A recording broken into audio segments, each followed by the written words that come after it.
What will the United States Supreme Court do about a congressional law that requires all businesses in America to reveal their ownership?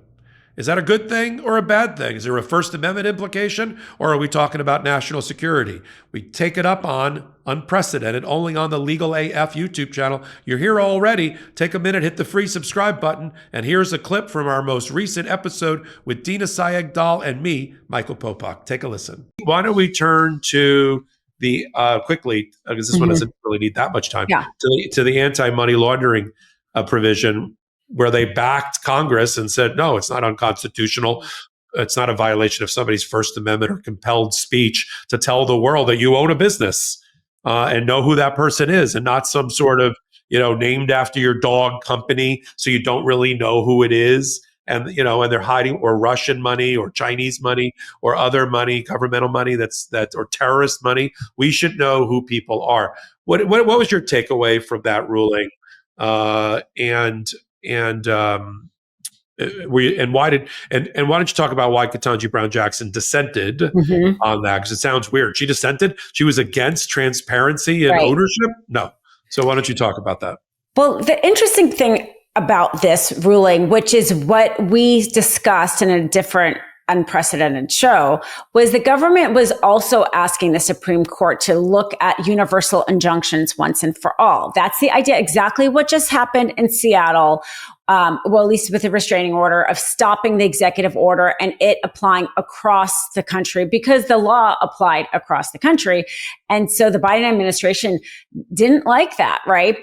Because it interferes, let's say, with the federal government's practice. They were trying to have this enforce the anti-money laundering law, and they were stopped, as you said, by a judge in the Fifth Circuit, or lower court, and then the Fifth Circuit. And so they were trying to stop that practice. The Supreme Court did not decide this issue, which means that universal injunctions still exist, which we were talking about. It would be really scary to have those go away under the Trump administration, because it is now going to be Democrats who are trying to stop the Trump administration. So thankfully, they didn't touch that. Justice Gorsuch thought they should. He was like, we should just take this once and for all.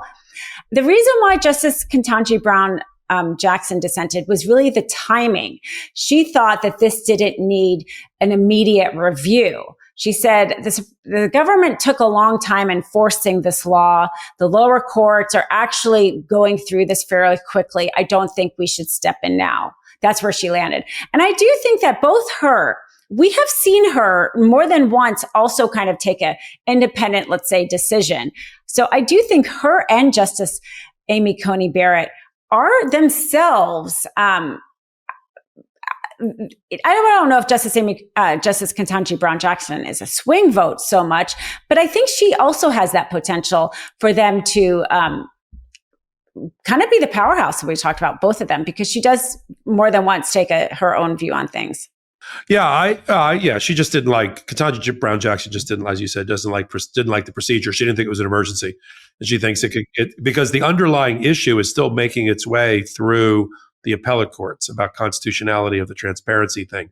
This was about an order allowing it to be implemented right now while the appeal is ongoing. And the Biden administration, through its Solicitor General at the time, argued that the Treasury Department needs it now for anti-money laundering, for anti-corruption. Welcome back. If you like that exclusive content, you can only find it here on Legal AF, where we sit at the intersection of law and politics every week, 6 to 8 videos a day, just like that one. You can only find Unprecedented, our new podcast, right here on Legal AF. Take a minute, hit the free subscribe button, and come back and join us each week while we look at everything going on inside the United States Supreme Court, the oral arguments, the opinions, the dissents, the concurrences, the majority decisions, the lineup of judges joining together in different voting blocks, what it means for the Trump administration with this lineup of the United States Supreme Court, and then the ethics issues swirling around the court, it seems like, on a daily basis. You can only catch it on Unprecedented. Dina Doll, Michael Popok here on Legal AF. In collaboration with the Midas Touch Network, we just launched the Legal AF YouTube channel. Help us build this pro-democracy channel where I'll be curating the top stories at the intersection of law and politics. Go to YouTube now and free subscribe at Legal AF MTN. That's at Legal AF MTN.